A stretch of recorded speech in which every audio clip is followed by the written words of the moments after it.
Mayong hapon tong tanan. Okay ra mo diha sa init? Ha? Libre pa init, no? Libre pa init, libre pa ang panihapon. Pero sige lang, agwatahan nyo gamay kay tambal ko na sa COVID. Bitaw mga igsuon, kining sa ebanghelyo nga atong gibasa karon nga inyong hang nadungog, may tungod ni sa kinabuhi o sa kamatayon ni Lazaro.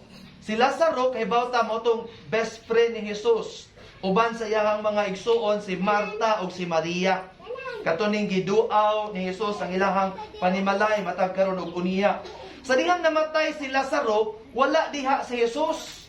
Ug mao na nga pag-abot ni Jesus, gisukmatan dayon siya ni Marta. Ginoo kun dinhi ka pa lamang dili unta mamatay ang akong igsuon. No? Apan ingon si Jesus, ako mao ang pagkabanhaw. Ug tuod man, iya yung giadto ang lubong ni Lazaro ug iyang giingnan si Lazaro nga pila na kaadlaw nga gilubong. Lazaro, bangon! Ug unya si Lazaro niguwas iyang lubnganan ug nabuhi pag-usab. No? Nya matag higayon bitaw nga kanang dunay pamilya nga akong misahan, unya grabe gi sila kaguol, nga di sila kadawat sa kamatayon, mao ni basahon nga ebanghelyo nya ako sila pangutan-on. Gusto mo nga kining patay mo bangon? Wa gi mo tingog. Usa man kay inyong buhaton o kining patay nga tong gihaya dinhi nga inyong gihilakan kay namatay, nya mo bangon ni di ka mo managan? Murag kisa kay mag-una og dagan di pagkaampari. Batay na mangutan nako, Pader, mutuo ka og kalag? Ang masad og di mutuo. Kamo mutuo mo kalag? Ha? Mutuo mo nga naay kalag magpakita. Nya kita mo. Wasan. Bitaw, mako mutuo ko nga dunay mga tao nga makaistoryas mga kalag. Ug doon na po'y pipila ka mga tao nga dili makaistorya apan makakita og mga kalag og mga espiritu. No? Kaya ako amin nga sinati diha sa Getsemani, dili pa lang dugay. Last year, diha gyoy mga tibuok pamilya nga mianha diha kay ang bata nga kamanghura nila nga anak dili makatug kay pakit-on sa iyang lolo nga namatay. No? Niya ako gipangutana ang bata, "Day, hay man imong lolo." Ingon siya, "Naas imong loyo." Napagis ako loyo niya. Alas 11 na biyatos gabi dito sa kumbinto. Unya, kung usa may gisulob siya, jacket. Gabi, describe mo gid bata ni jacket. Inko, niya, kanang, kapila naman napakita imong lolo. Ingon, kadagahan. No, niya, hindi katog ni mo, isa hikapon akong tiil. Muna ang bata, pila ka adlaw walay katulog, no, kay kanang pakit-on lagi sa iyang lolo. Mo na akong gipangutana ginikanan unsa day nahitabo. Ang nahitabo di ay ang lolo pagkamatay giditsog lubong kay dili misahas pare kay COVID o kay pandemic, no nya. Walay pangadji, walay novena, walay pamisa. Pagka siyam nga adlaw, wala gihapon pamisa. Pag 40 diyas, wala gihapon pamisa, way pangadji, wala tanan. Mo na human sa 40 diyas, sugod pagpakita ang apuhan. Ngadtos batang gamay pag yun. Silang uban dagko di makita, katulad mo yung batang gamay. Mo na nga ako silang giingnan nga mag-rosaryo, magnovenas patay, unya musimba sila kada adlaw.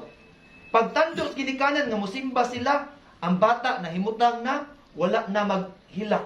Wala na magsigig tago, wala na magsigig mudmud sa iyang naong atos iyahang mama. Kay ako pangutana, "Day, napa imong lolo?" Insiya wala na. Umuna nga makaingon ko nga, kinig yung mga nangamatay, ang ilag yung kinahanglan, ang atuag yung pag-ampo. No? Subo lang usahay, nga atong idalit nga to nila, kanang mga pagkaon, no? Kanang mga budbud, mga bingka, mga puto, mga ang uban pa butangan pa diag tuba, no? Butangan pagkulapo, ingon ngano man ingon, mao gyud ni paboritos na matay. No nya mo nang butangan diha tanan mga ilimnon, sigarilyo.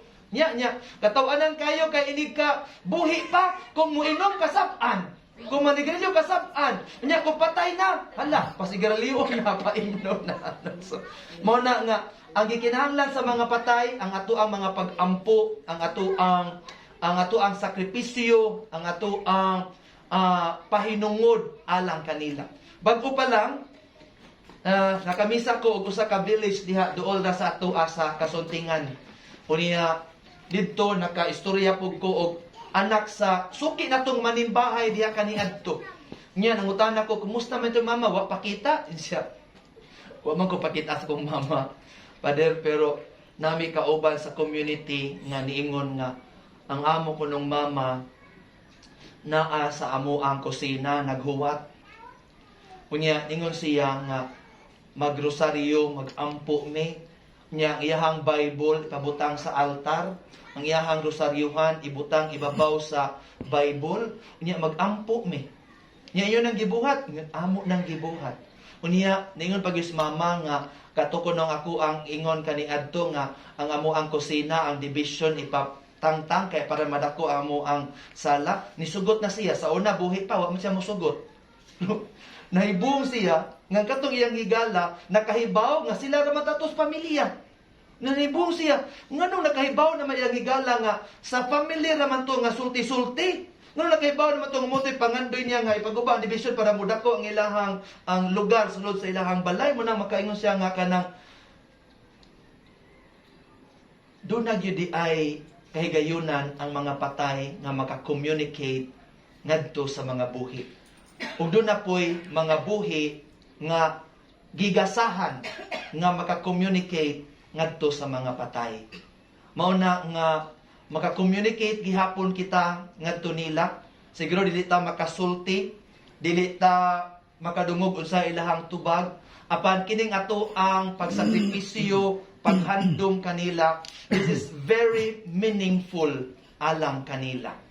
Mao na nga bisan dili na nato ikauban physically ang atong mga minahal sa kinabuhi, apan padayon tang maghandom nila, padayon tang mapahinungod kanila, padayon tang muhalad og sakripisyo alang kanila tungod kay malipay pud sila ug ila pud kining gikinahanglan aron nga magmalinaw sila diha silang pagpahulay kay kini makatabang kaayo sa ilahang continued nga purification sa ilahang kalag ngadto sa sunod nga kinabuhi. Kay matud pa kita ini kamatay nato kung dili pa ta hingpit nga purified, i-purify ta ngadto sa purgatorio.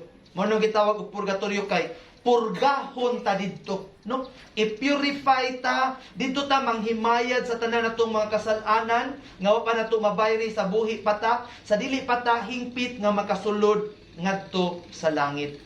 Unya kini kung maghisgot ta batag purification o panghimayad, mahimo ni nga anhi nato buhaton samtang buhi pata.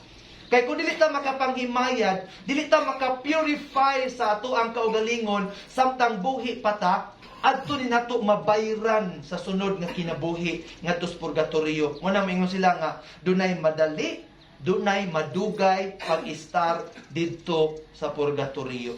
Muna nga samtang buhi pata, kining ato ang mga sakripisyo, ang ato ang mga pagtabang ato sa uban, ang ato ang mga pag-ampo alang sa uban, apil sa mga buhi o sa mga patay, dako ning ikatabang. This is a way of purifying ourselves aron nga kung mopahulay na ta diha sa kalinaw, dili ta magdugay dito sa purgatorio, makadayon ta niya nang ato ang gipangandoy nga hingpit nga kalipay dito sa langit uban sa Ginoo.